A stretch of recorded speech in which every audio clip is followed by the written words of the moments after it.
Hello, hello. It is day 301 of my 365-day raw suspending disbelief journey. I am actually on the correct day now. And just updating, this was a holiday Monday, so the kids were still all home today. And it was not just like a full-on work day or a full-on catch-up day.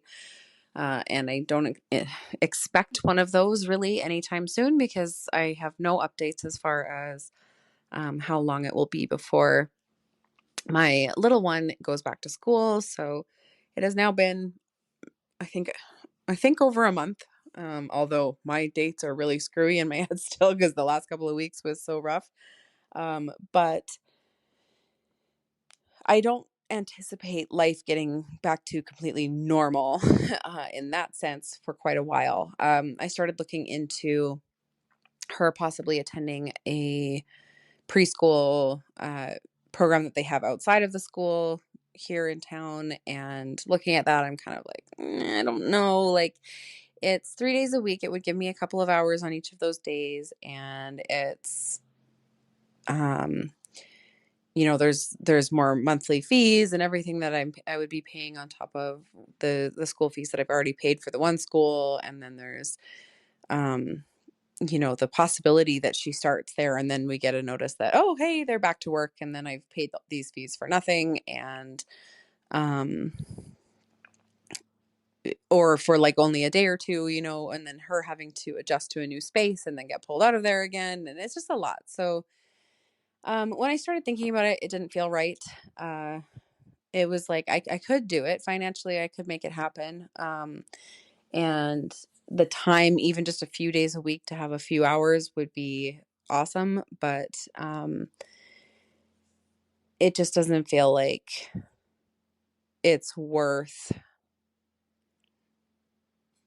the trouble that I would have to go to for it, the upheaval for her to learn a new space and new people and all of that, and then be pulled out again, and then go back to try to get back into her routine at the other school. And it's just it's a lot. So I decided, and this was actually a few days earlier than, like, this wasn't today that I did this, but I decided, I was like, I am going to just make her a schedule that she can do at home that will give her a little bit more structure and routine. Because when she first was off, I was like, well, whatever, it might be a few days, might be a week, might be like, I don't know, but she's just off. Like, she can just be off school. She's in pre-K. She doesn't need to be, I don't need to worry about structure or learning or, any of those things too much.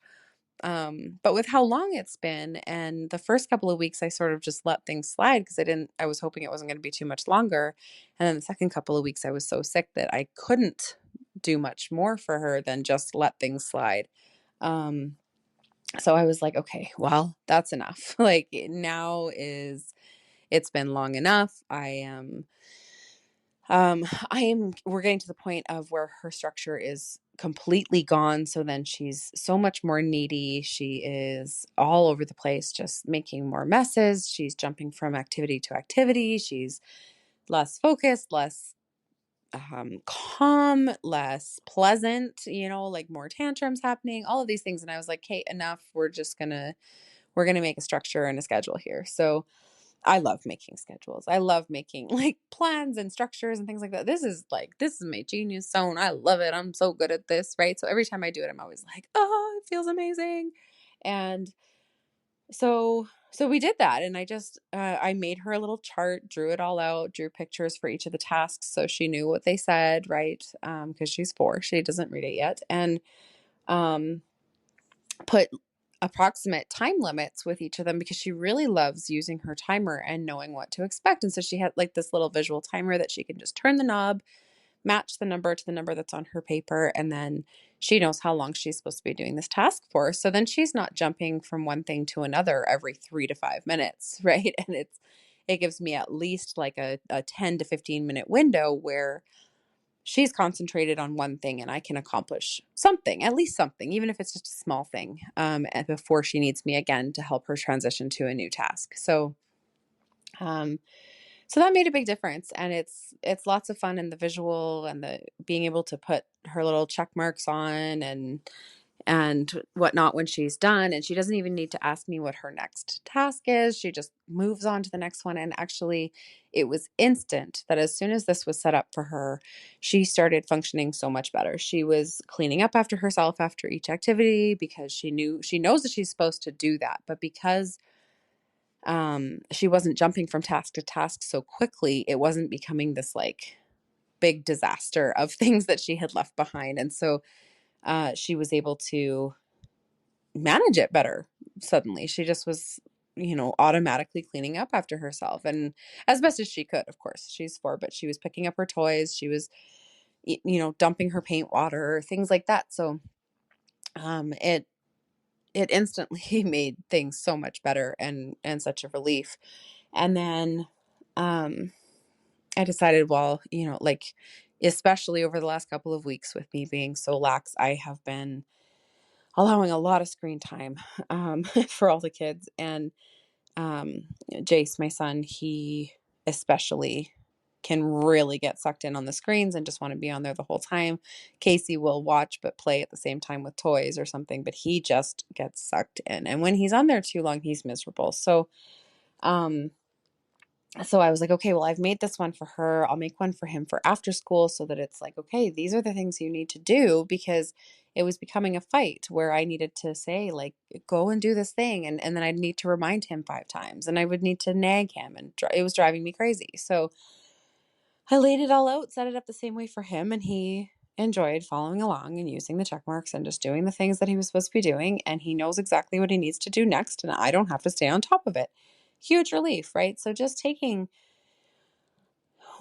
when I get to the point where I feel overloaded, where I feel like I've got all the responsibility of the world on my shoulders and nobody is supporting me through that. So, normally my kids would be listening better. Normally my kids would be helping out more.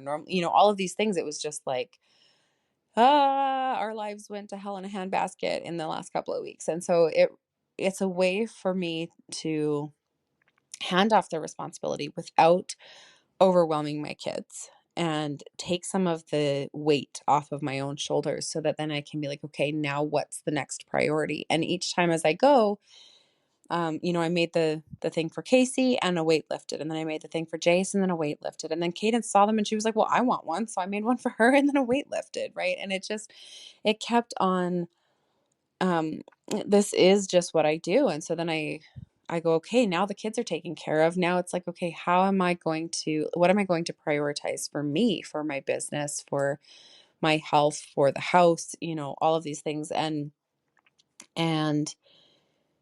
automatically now, these days, my mind goes to, well, what can I get rid of? Like, what does not actually need to be done off of my to-do list so that I can not feel so overwhelmed? How can I simplify? Right? And then it goes to, what can I automate? What can I do once and it will be set and I won't have to touch it again, so that that's a task off my list forever and not just something that is having to be done again and again every single day. So then I try to spend a bigger percentage of my time on those tasks to get them completely done and out of the way. And then I, prioritize as much as I can for, especially when I've just been sick, for my health, for my rest, for our diet, for all of those kinds of things. So we spent a little bit of time on um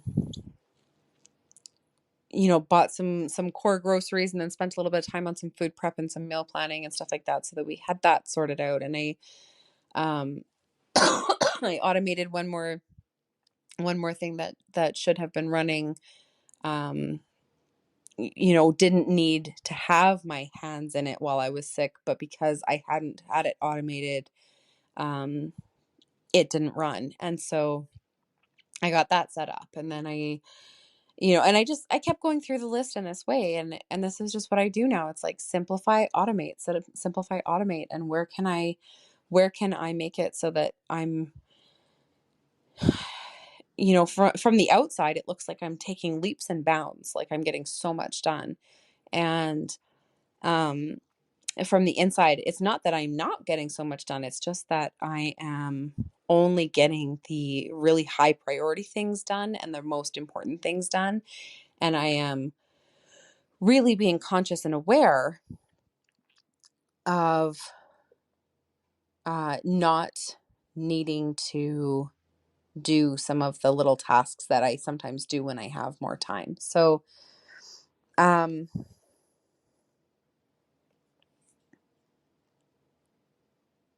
yeah, that is a lot of what today was. Today was like try to spend a little bit of time with them. I read stories with them. I helped Casey do her, quote unquote schoolwork because she likes to practice her writing and things like that. And um it was just sort of a mixed bag. Uh and yet it feels like, yes, I got really far ahead in my to-do list as far as like the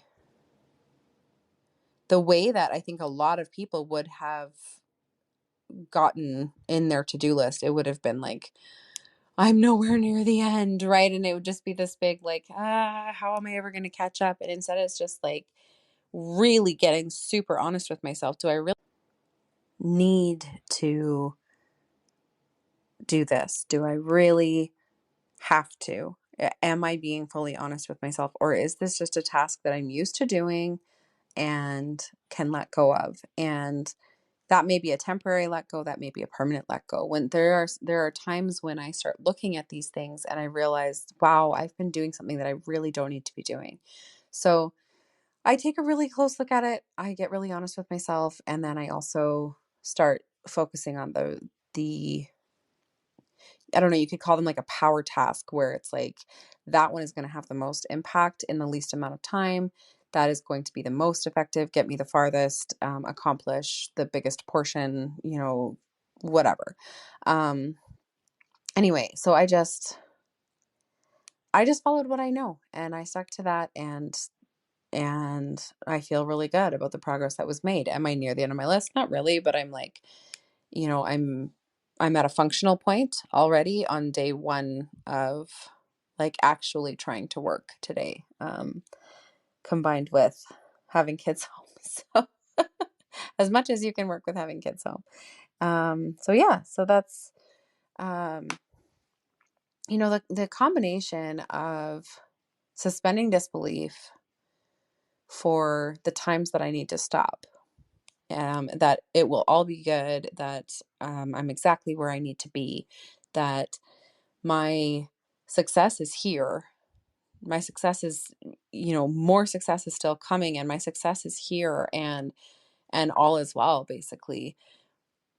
And then when it gets to a point of not needing to suspend disbelief anymore, taking the actions that I know work that will make the changes and get me back on track and get me back into my routines and get my kids back into their routines, because you think like if it's hard to get yourself into a routine, it is even harder to get your kids into a routine. So um it's always a matter of, with that, getting them into their routines sort of alongside me getting back into my own routines. And trying to juggle that takes a little bit longer than trying to just get back into good habits for yourself. But it's um it is one of the areas that I shine in, that I thrive in, right? So I just find it's like this switch goes off from, okay, I'm suspending disbelief right now, I'm letting go, I'm trusting, to it's fine. It's all fine. And everything is going well. And and then I can just start taking the steps that I know to take. So anyway, I feel like I'm rambling now. I am getting more like the brain fog and the exhaustion creeping in again. So I feel like, okay, it's time to be done. And that's what I have for you guys today. So I will talk to you all tomorrow.